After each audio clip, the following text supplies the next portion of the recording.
Oh,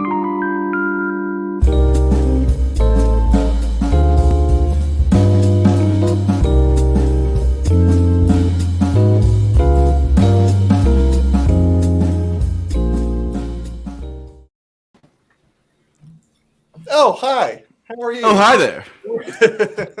It's Debate Sensei Wednesday. You know what we're about. We got Tim Seavey, Visolution, San Diego State. We got Matt Shapiro, Esquire. Hello, hello, hello. I'm your debate coach, communications professor, Jared Kavika Miller. Together, we make the three-headed beast known as Debate Sensei. 3 heads, 2 backs. Known as the Hydra. Yeah. All right. And so first week of the month, we like doing a deep dive on cases that you ought to know. And this is oldie but a goodie. All right. So I'm feeling a little nostalgic, but there's been a lot of news about Cuba recently. And I'm like, hey, I want to let people know. Hey. Yeah. I used to run the Cuban Embargo all the time. Really? All the time. It was just a staple. Regardless of what side you're on, just because it was like relevant, you can make it happen. Yeah. I mean, usually I was the one arguing to lift the Cuban embargo. But are you saying that you take resolutions that weren't necessarily about Cuba and making them about Cuba? Yeah, there was a lot more metaphorical resolutions when I was getting started. And so we would okay. Make it about. Do you have an example maybe of a resolution you might be able to turn into this type of debate? Oh, like it's time to fish or cut bait. You ever heard that phrase before? Yes, I have. Yeah, and so I'm kind of like, let's cut it. Let's end it. You know what I mean? And so like, and that was our way to go with it. But not only that, my brother, a lot of resolutions. Like there was that one a while back, Fall Champs. Shake your money maker like somebody gonna pay you. Like we can make that fit here too. Like somebody gonna pay you. Yeah. Oh, that's good. I like that. Or I was even thinking a few weeks ago we talked about this house would use social media to promote democracy or something like that, or so you could almost maybe turn that into something like this. I mean, just off the top of my head, I don't know. Yeah. Check out that video from a few weeks ago. My brother also debated a bit. We were on the same team for a bit. I remember this one time. He ran the Cuba embargo 3 rounds in a row on different topics. Yeah, I love cases where you could just like run them on any. I mean, it's almost a critique-y flavor where it's like I don't care what they say. I'm going to make this about what I want to talk about.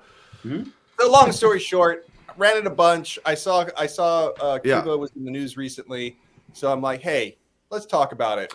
What did you see in the news recently, if you don't mind me asking? I think that's a good place to start. So very recently, as August 10th, 11th, there in Santiago, Cuba, there was a lot of protests. So like pro-democracy, freedom protests of the regime, basically in Cuba. Now, of April of last year. There has been April, was it this year? Okay. Raul Castro, brother of Fidel, down. Yeah, we got a new person in there for the first time in same position title but different person, right? I don't think not quite. So Miguel Diaz-Canel is not a I'm going to run the entire show authoritarian full tilt that previously Castro and his brother were. I think that's where you get into drudging into the waters of a pseudo democracy. It seems like the people wanted this person in power instead. Whether or not that's legitimate, we probably can only speculate because we're also dealing with American news sources for the most part. Yeah. But it's not quite the same, but it's still probably the same grip over the economy and over what is and is not allowed and any kind of exercise of new business, right? Well, I mean, he was straight up handpicked by Raul Castro. I mean, just straight up. You know what I mean? Let's not sugarcoat it. He made sure that he's I'm a full blown communist, so you could trust me, type of thing. They made sure that So he did. I mean, in title. I mean, I'm literally asking you. from what we understand, it's the same position as he's the president. Castro brothers in sequential order. Yeah, president. Yeah. So I mean, he was. He's. What are they protesting? What are they protesting about? Well, Miguel Diaz-Canel is the first secretary of the Communist Party. So. Okay. There you go. That's like the high status position right there. But he even said that he's like, hey, I'm going to make sure I refer to Raul's judgment on some of the big ticket items that, big decisions and stuff like that. Yeah. So that's a way of like, just, I don't know, deferring to the old guard, even though he's probably like never mind. 20 years younger than anyone else. Yeah. So, yeah. So there we are. Yeah. So where do the protests come up then? Yeah. What's the beef? What's the beef? Well, there's a lot of poverty. Like the economy is not poverty. Like the economy is not good in Cuba, and so that helps spark it. People being detained out of the nighttime with no justification. It's always been a really diverse group of people. You know what I mean? There's always been there's right wingers and left wingers, just like any other country. You know what I mean? Yeah. And so when things start getting bad, people coalesce. And there's plenty of people that like the economic situation, but a lot of the signs and everything we're talking about freedom. You know what I mean? About how, like the freedom, like elections and for economic freedoms and things like that. I mean, basically, there's been a lot of relaxing of certain economic policies, but man, you go back about 40 years and they basically like they made everything public. You know what I mean? The smallest of businesses were all publicly owned, state-run type of businesses. They just started, like it wasn't too long ago where like the tourism industry, people were allowed to earn a profit. But even then it's still highly controlled and regulated, How much, okay, just, I don't want to do too much of a background, but since I believe the 60s, 62 or something like that, there's been a Cuban embargo. 59. Yeah, so that was Sorry after about the that. Bad Pigs fiasco. Yeah. So right, and in historical policy, right? Right. Yeah. Back in the day, there was a nuclear, arms race, and the Russians were sending, along with political, financial, and military aid to Cuba. They were sending missiles there, nuclear missiles, presumably, to put in a position. Not presumably, for sure. Yeah. For sure, excuse me. To launch it close enough to where their missiles could hit the U.S. And that started the embargo. And the embargo physically at the beginning, and I don't know for exactly how long it's changed a little bit, but was a physical blockade of everything, right? You could not get past the blockade. And it lasted for a long time. Yeah, the exports. The 13 days of like the nuclear standoff between the United States and Cuba was basically what it was. Like that's when the blockade was happening. That was the physical blockade. But ever since then, it's just been this sort of policy, an embargo policy where no trade is allowed between the two countries. There is trade, just to let you know, but that's what it was. So. Right. Even the tourism industry, though, like that's where it was assumed, like, so that was an Obama era easing, right? Of like, okay, we can open some negotiations with Cuba. It was like a whole big deal. It was that really funny press conference when like the guy like grabbed Obama's arm and like raised it up, and it was like a really awkward, funny moment. It was a really powerful, like historical speech, and then it was like this weird, awkward, hey, look, these people are also silly and old. But after that, it was like, hey, maybe Cuba is going to become a thing again. Like I had a bunch of friends that booked tickets and like went to Cuba. The thaw, I've heard it called, or something like that. And it was like an incredible experience because previously you could only go on an educational visa or like a charitable visa, like church groups and whatever could go. Missionary, but it had to be like for some manner of study. But now they allow visas for tourist purposes, right? Like there exist hotels that you can stay at when previously that wasn't really a thing. Like I think there exist restaurants now. But back in the day, there weren't restaurants. You had to like go to somebody's house that you would like under the table pay them for making you ridiculously good food. And so it was like this kind of allure of like, okay, something cool is happening there. But we all assumed, at least I assumed that was like the end of the embargo, that like things were going to open up. Everything was going to be normalized. Like normalizing relations with Cuba is the common case, right? Like that's what you would run. Yeah, well, it would just be end the embargo. So yeah, that would the plan text we're talking about. That means normalizing. Yeah. Yes. Okay. So, and what does that look like? Where do you get immediately with advantages? Like what harms does that solve? Besides, I mean, because the obvious ones are like poverty in Cuba. Yeah, the poverty thing that he was talking about. Like, part of that is, I mean, I understand that part of the poverty, the assumption is the mismanagement and lack of care from the government. There is an aspect of poverty there, though, that has to be connected with the inability to trade. So there's some, in my mind, there's some alleviation of that. Right. So the trade is one thing, but really it's the tourism that would be the big money maker, right? Like they're making more money on tourism than they do on like sugar and tobacco combined. And so it would really open up the ability for tourism to come in, and all that money would flood in, especially considering all of the Cuban exiles in Florida that want to visit family and stuff like that. And it's while they can, it's kind of like they got to jump through hurdles and stuff like that in order to do it. And this would just, get rid of all that stuff. And I want to tourism advantage is number one. Yeah. And in a debate space, right, I want to just kind of make some, vivid, imagery here. In Cuba's an island, 90 miles or so off the Florida coast or something like that. It's a Bahama style island, right? So it's like this beautiful place with a never-ending supply of beaches and hotels and places where, pre-50s or pre-60s for sure, it was a booming tourist place. There were lots of people going there, lots of money flowing into Cuba for tourism alone. So it's not like some small aspect of even, I would imagine, their economy now. Like it's a very large part of how people make money and how, even farmers sell food to distributors who sell food to restaurants who sell food to tourists or something like that. Like the chain, the effect that, allowing a massive amount of tourists into this tropical country, basically, it could substantially help, a lot of people along that chain of commerce. Yeah. But you could also go with less tangible advantages about like how the United States kind of treats other countries and things like that. So if you want an exchange of ideas, then you want the people to kind of mingle and back and forth. And so if your goal is actually to kind of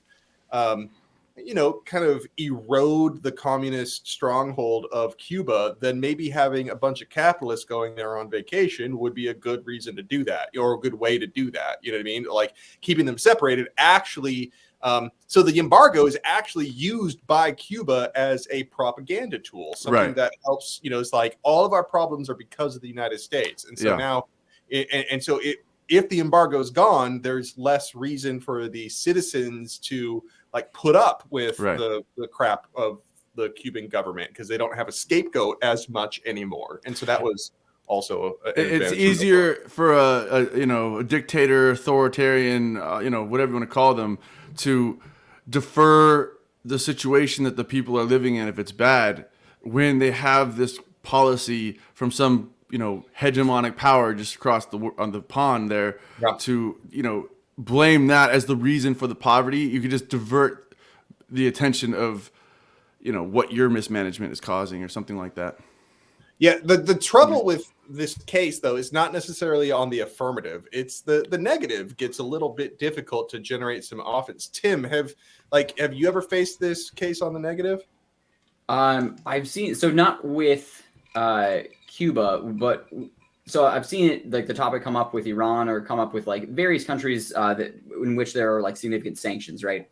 Or that embargo is not quite the same thing as a sanction, right? Embargo is like there shall be no trade, even though like some does still go through in legitimate means. It's the same, and it's a punish. Like we don't like the way that you're doing things, so we're going to inflict this policy upon you. Yeah, so it's negative. It's not good.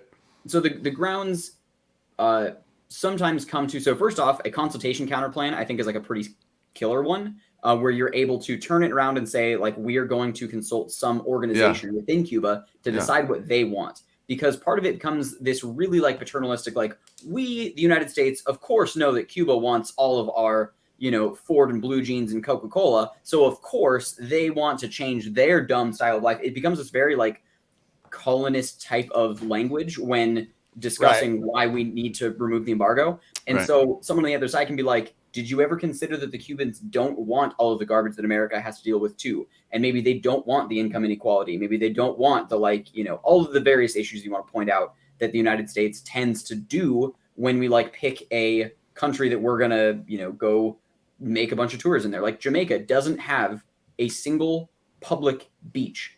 Jamaicans are not allowed to go to the beach in Jamaica because resorts have literally encircled every inch of the island and made every single beach private. Like, Americans are terrible. I mean, like, it's not just the United States, but like we do really awful things. Like tourists are the worst edge of the, if we were to send an envoy of people to go explore the world, tourists tend to be the worst ones. So you can start making some examples of like how tourism tends to erode culture. Tourism tends to like ruin domestic economies and ruin like ways of life. It tends to whitewash. It tends to do all these various things. So it's like tourism is the problem. Like trade maybe is good. So you can also get in like a pick situation of like, okay, we're going to allow for all goods trade, but we're not going to allow for tourism. Right, because then it allows for the economic advantage and allows you to start, exchanging things, but it doesn't create the same effect that like the U.S. has had on Jamaica or other countries where tourism is kind of like overrun the culture. So you've got I've seen some interesting avenues there, not exclusively with Cuba, but that's probably the avenue that I would take on the negative is like shift some way of like, okay, the embargo we can probably say is bad, but either we need to consult someone in there. That gets tricky because like, who do you consult? Like, the president. Well, my first thought would be exiles in Florida, Cuban American exiles in Florida. They have political organizations and say like, listen, we don't think the Cuban embargo is working, but at the same time, like our priority is with you, not with the island. And so we still want to we think that we got to do something different. What do you suggest? That's a good group to consult. That's a really solid one. Yeah. Okay. Yeah. Especially if you pair that up with a politics disadvantage of that group, because they are very much against unilateral lifting of the embargo. And if there's one state, like right now, if this happens right now, like Democrats will never win Florida ever again. And so you can do a politics disadvantage that's really freaking easy, right? Because it's kind of like, nope, we are diehard Republicans for the rest of our lives. Because you abandoned us. And like Biden's not really like winning a whole lot of points with conservatives right now anyway. So that it'd be pretty damn hot to do that, I think. So you're saying that, just so that I understand, so you're saying the Cuban exiles in Florida, even though they're not like for the embargo, agree with the reasoning for it of like, we denounce the, capital or the communist rule. And that's why we have the embargo. So they're like, yeah, we got to force Cuba to do something different. I read that like 51% of Cubans polled in a U.S. study were for the embargo because they want to try to the pressure it's putting on the powers that be in the country are good. Essentially, is what the argument is. And so, I'm 51%, by the way, is like the slightest majority ever. So it's kind of one of those toss-ups. It's like who voted, who was there, who got polled. But also, like 60 years later, like it's been in place for a minute. That's another. It goes both ways, right? Like one argument is leave it because we're trying to change the government. Another argument would be on the other side for lifting the embargo would be something like, it's been 60 years and it hasn't changed. So like they've changed power internally 2 times and it still hasn't gone away. If you paired that kind of old school, I know I'm old school with this, but I really think that like some good defense can go a long way. Like pushing back on this, that the embargo hasn't done anything. I'm kind of like, I don't think that's true. No nuclear bombs have been dropped in the United States. That's a start. I mean, it took a long time for South Africa to kind of respond to economic pressures and stuff like that. Maybe, and so you can say that things like this take a long time, especially when we don't have like the world backing us on it. Yeah. But right now, you can say right now is the worst time to do it, considering they're so unstable. It's the perfect time to turn the screws on the embargo because of new leadership and uprisings that are just protests that are happening. Protests right now is the worst time. So time delay counterplan might be a good one. Okay, So time delay. I honestly want to just kind of explain some of the things that you guys are saying for the off chance that some people who don't know what we're talking about. So, time delay counterplan literally means whatever the AF just said. In this case, lift the Cuban embargo now. You go time delay. Their plan exactly in 5 years. Yeah, that's when Raul dies. Or sorry, 5 years like, is not the rule. I just mean you put a contingency that plan is great, except you can't do it this second for X, Y, and Z reasons. Another thing Tim said, just to make sure, in case anyone doesn't know, Tim talked about a consult counterplan. Again, another very simple concept. What that means is it's exactly what the affirmative said. So in this case, lift the embargo, but only after you consult with somebody, whether it be a human. Cuban exiles. Right. So I know that, I'm sure most of you are tracking just fine. Just want you to know that if you rewatch this whole video and you want to know what they're talking about and you didn't know, the last thing is he's brought up politics DA. What does that mean? Politics DA is when, basically what you're saying is the political sway that move has will cause the voting body or the powers that be to either be, in a position where they won't have any more power or they'll have the power they want because of the political effect of these actions happening. That wasn't the best example. Yeah. But the politics disadvantage in this case would be that the uniqueness is that there's a large population of Cuban American exiles in Florida. You lift the embargo right now, that pisses them off. We got pretty good evidence that that would be the case. When that happens, they're kind of like, screw it, we're going Democrat forever. And that means that Florida will always go Democrat. And then you can just run disadvantage. Oh, I see. So the politics of Florida being affected. Right. And so you could do that politics disadvantage. But like what I was just talking about was like good defense, I think goes a lot farther than people give it credit for these days.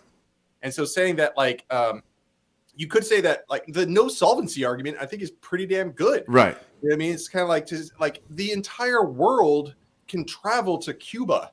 They can do like if they were going to have all this like great tourism, they have it already. You know what I mean? So it's not like they have empty hotels waiting for Americans all the time. Like they're pretty much filled most of the time. They're still bringing in that money. But it their economic problems are a little bit more intrinsic than just the United States. Or they're more diversified than simply the embargo itself. Right. You know what I mean? It's and so it's like they just got some bad economic policies. I mean, like one of the worst ones was a while ago, but there's one time that like Fidel Castro wanted to produce 10 million tons of sugar and they shut down all the other industry on the island. Like nobody went to school, manufacturing stopped, everyone worked in the sugar fields, and they did not produce 10 million. And their economy like took forever to recover from that type of thing. It's that centralized planning that really screws things up, and it continues to screw things up. You know what I mean? And so it's like the embargo is not really the problem with the economics in Cuba. Another neg argument why you maybe wouldn't want to lift the embargo if the state owns businesses in Cuba. So the increased business in Cuba, for the most part, means increased funding to the state. And so whether you want to argue that the state's getting more lax or it's more, whatever, that's up to you. But I'm just letting you know that if the position in the round is, if the assumptions are that the Cuban state is communist, it's oppressive, it's leading to poverty, and it's mismanaged, and it doesn't care about the people, and it's just a bunch of corruption, and the lifting of the embargo could feed to any sort of increasing that problem, making them more powerful, a stronger hold on the people, which is counterintuitive to kind of what some of the things we've been saying here on this very show. That's a very good. I would absolutely make that like the first DA out the gate is like, all right, we're funneling all of our money to the Communist Party that's been using those people for generations. Like, that's not going to fly very well. That's a solid DA.